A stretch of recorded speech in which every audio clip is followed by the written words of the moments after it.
ధాన్యం కొనుగోలుకు సంబంధించి మొక్కజొన్న కొనుగోలుకు సంబంధించి రాష్ట్ర వ్యాప్తంగా ప్రతిరోజు ముఖ్యమంత్రి గారు లేదా సంబంధిత శాఖ మంత్రి లేదా రాష్ట్ర ప్రభుత్వ కార్యదర్శి ప్రభుత్వ ప్రధాన కార్యదర్శి చీఫ్ సెక్రటరీ గాని ఆయా జిల్లా ఇన్ఛార్జీల మంత్రులు రోజుకు సమీక్ష జిల్లా కలెక్టర్ల ద్వారా చేస్తూ కొనుగోలు ప్రక్రియను ఎప్పటికప్పుడు సమీక్షిస్తున్నారు. కానీ ధాన్యం అనూహ్యంగా బరకత్ ఎక్కువ వచ్చిన అట్లా బరకత్ వచ్చినట్టుగా ధాన్యం అనూహ్యంగా ఎక్కువ రావడం వల్ల అకాల వర్షాలు పడుతున్న సందర్భంలో కొంత రైతాంగం ఇబ్బంది ఎదుర్కొంటున్నటువంటి మాట వాస్తవం. అటువంటి పరిస్థితుల్లో మా ప్రభుత్వం తరఫున తడిసిన ధాన్యాన్ని కూడా కొనుగోలు చేయడంతో పాటుగా ధాన్యం కొనుగోలు రోజువారీగా సమీక్షిస్తూ వాహనాల కొరతకు రవాణా శాఖ, మిగతా కొనుగోలుకు సంబంధించిన సివిల్ సప్లైస్, దాంతో పాటుగా అన్ని రకాల డిపార్ట్మెంట్స్ ను సమన్వయం చేసుకుని కొనుగోలు ప్రక్రియ వేగవంతంగా చేస్తున్నాం. రైతులకు ఎక్కడ ఆందోళన చెందాల్సిన అవసరం లేదు. తెలంగాణ ప్రజాపాలన ప్రభుత్వం బాధ్యత. మేము ఈ ప్రభుత్వమే రైతాంగ ప్రభుత్వం, ఈ ప్రభుత్వమే రైతుల సంక్షేమం కొరకు గత ప్రభుత్వం మాదిరిగా ₹1,00,000 రుణమాఫీ చేస్తారని 5 సంవత్సరాల పాటు వడ్డీకి కూడా పనికిరాని విధంగా రుణమాఫీ చేసిన ప్రభుత్వం కాదు ఇది. 2 లక్షల లోపల చేస్తామని చెప్పినాం. 21,000 కోట్లు 2 లక్షల లోపల ఉన్న వాళ్ళకు రుణమాఫీ, ₹1,00,000 లోపల ఉన్న వారికి ఒక్కసారి, 1,50,000 ఉన్న వాళ్ళకి ఒక్కసారి, 2 లక్షల లోపల ఉన్న వారికి 3 దఫాల, అంటే 1,00,000 లోపల ఉన్న వారికి ఒకటేసారి ₹1,00,000 ఇచ్చేసినాం. 1,50,000 లోపల ఉన్న వారికి ఒకటేసారి 1,50,000 ఇచ్చేసినాం. 2 లక్షల లోపల వాళ్ళు ₹2,00,000 ఇచ్చేసినాం. అట్లా 21,000 కోట్లను రైతు రుణమాఫీ చేసినటువంటి ఏకైక రాష్ట్రం ఈ దేశంలో. అంతేగాక సన్నవడ్ల పండించినటువంటి వాళ్ళకు బోనస్ ఇవ్వడం మీరు చూస్తున్నారు. వ్యవసాయానికి సంబంధించినటువంటి అనేకమైనటువంటి సదస్సులు నిర్వహించడం ద్వారా, శాస్త్రవేత్తల్ని గ్రామాల్లో తిప్పడం ద్వారా, యాంత్రీకరణ పేరు మీద పనిముట్లు ఇచ్చేటువంటి పేరుతో సహా అనేక రైతాంగ సంక్షేమ కార్యక్రమాలు, రైతు భరోసాతో సహా అన్ని రకాల కార్యక్రమాలు కొనసాగిస్తా ఉన్నాం.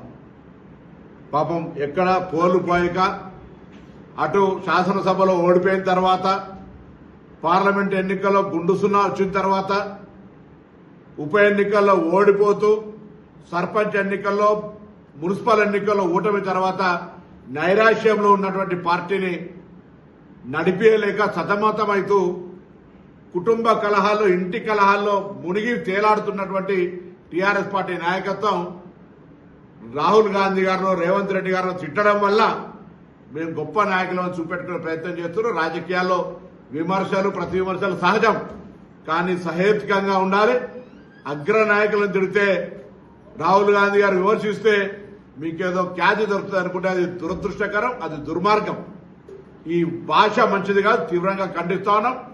వరంగల్లో రైతులకు సంబంధించిన ఫెయిల్యూర్స్ మీద మీటింగ్ పెట్టి హక్కు మీకుంది. రైతులకు మేమేం చెప్పినాం, మేమేం చేసినాం, మీరేం చెప్పారు, మీరేం చేసిరు, బహిరంగ చర్చకు అదే వేదిక మీద సిద్ధంగా రమ్మంటున్నాం. కానీ మీరు ఇక్కడికి వచ్చేసి రైతులకు సంబంధించినట్టు మీరేదో పెద్ద బాగా చేసినట్టుగా, రైతు ఆత్మహత్యలకు సంబంధించి నిర్లక్ష్యం చేసినటువంటి మీళ్లు, ₹1,00,000 రుణమాఫీ చేయని మీరు ఇలా రాహుల్ గాంధీ గారి, రేవంత్ రెడ్డి గారు తిట్టడం ద్వారా ఏదో గొప్పగా అసలు రైతు సమస్యల గురించి, రైతు అంశాల గురించి చర్చ పెడితే కూడా మీరు తప్పించుకొని పోయేటోళ్ళు, శాసనసభల ప్రభుత్వానికి సూచనలు, సలహాలు ఇవ్వలేనటువంటి వాళ్ళు ఇలా మీరు మాట్లాడితే ఎట్లా? అందుకే చాలా దురదృష్టకరం. ఇది మేము తీవ్రంగా ఖండిస్తా ఉన్నాం. కనీసం ఒక్కసారి అంతర్మదనం ఉంటుంది, మన మనసు మనకు ఒక్కసారి పరిశీలన చేసుకుంటే రైతులకు ఖైదీలు వేసినటువంటి ప్రభుత్వం మీది, రైతులను కాల్చినటువంటి ప్రభుత్వం మీది, మల్లన్న సాగర్ రైతులను విచక్షణ రహితంగా లాఠీలు బట్టి కొట్టింది మీరు, గౌరవెల్లి రైతుల మీద మహిళలను చూడకుండా అర్ధరాత్రులు దాడి చేసింది మీరు. ఇలా మీరు రైతుల మీద ముసలి కన్నీరు కాల్చి మాట్లాడితే సమాజం చూడదా? కుర్చేసుకొని అర్థమన్న ప్రాజెక్టులు ఏమైనాయి? నియోజకవర్గ రిడిజన్ పేరు మీద ఎంత అవినీతి జరిగింది? ఆ అవినీతి మీద ఆనాడు భారతీయ జనతా పార్టీ నరేంద్ర మోడీ నుంచి మొదలు పెట్టుకుంటే నడ్డా, అమిత్ షా, కిషన్ రెడ్డి, బండి సంజయ్ అందరు కేంద్ర మంత్రులు తెలంగాణకు వచ్చినప్పుడల్లా ఇది ఏటీఎం బీజేపీ అంటుంది, కేసీఆర్ ఏటీఎం అన్నారు. ఇలా వాళ్ళ ఆరోపణ మేరకు తెలంగాణ ప్రభుత్వం విచారణ చేసి ఘోష్ కమిషన్ వేసిన తర్వాత దాని ఫైండింగ్స్ మేరకు శాసనసభ తీర్మానం మేరకు సిబిఐకి ఇస్తే ఇవాళ మౌనంగా కేసీఆర్ రక్షించడానికి కాళేశ్వరం ప్రాజెక్టుకు సంబంధించి చర్యలు తీసుకుంటలేరు. ఇలా కిషన్ రెడ్డి బండి సంజయ్ గారిని అడుగుతా ఉన్నాం. ఢిల్లీలో దోస్తీ గల్లీల కుస్తీ మాదిరిగా నిజంగా మీకు భారతీయ జనతా పార్టీతో స్నేహితులు లేకపోతే మీరు ఇలా తెలంగాణ ప్రభుత్వం శాసనసభలో తీర్మానం చేసిన ప్రకారంగా ఆనాడు మీరు చెప్పినటువంటి విధంగా ఏటీఎం ఫర్ కేసీఆర్ కాళేశ్వరం అన్నారు. సిబిఐకి విచారణకు ఆదేశించమని వీళ్ళే అన్నారు. ఇలా సిబిఐకి విచారించిన తర్వాత కేసీఆర్ కుటుంబాన్ని కాపాడే ప్రయత్నం చేస్తా ఉన్నారు. విద్యుత్ కొనుగోళ్లకు సంబంధించి కూడా కేబినెట్ నిర్ణయం మేరకు ఈరోజు సిబిఐకి విచారణకు ఆదేశిస్తే భుజాలు దడుపుకుంటా ఉన్నారు. సిబిఐ కేంద్ర సంస్థ ఒకవేళ మీరు ఆరోపిస్తున్నట్టుగా మేము కేసీఆర్ను కాపాడడానికి ప్రయత్నం చేస్తే నిజం నిగ్గు తేల్చి ప్రజల ముందుంచండి.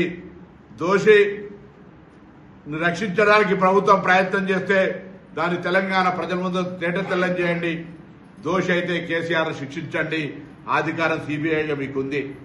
అవేం చేయకుండా సిబిఐ విచారణకు తెలంగాణ రాష్ట్ర ప్రభుత్వం అధికారికంగా శాసనసభ ద్వారా కేబినెట్ తీర్మానం ద్వారా కోరిన తర్వాత కూడా మీరు ఎలా మరి అటువంటి చర్యలు తీసుకోకుండా ఎదురుదాడికి పాల్పడుతూ ఉన్నారు బీజేపీ టీఆర్ఎస్ కలిసి. అది రైతాంగం పేరు మీద కావచ్చు, అది కాళేశ్వరం స్కామ్ కావచ్చు, విద్యుత్ కొనుగోళ్ల ప్రాజెక్టుల నిర్మాణ స్కామ్ కావచ్చు, ఏది జరిగినా ఈరోజు భారతీయ జనతా పార్టీ టీఆర్ఎస్ కలిసి ఒకే గొంతు ఒకే ట్యూన్ వినిపిస్తున్నటువంటి పరిస్థితిని తెలంగాణ ప్రజలు గమనించాలని కోరుతా ఉన్నాం. ఈరోజు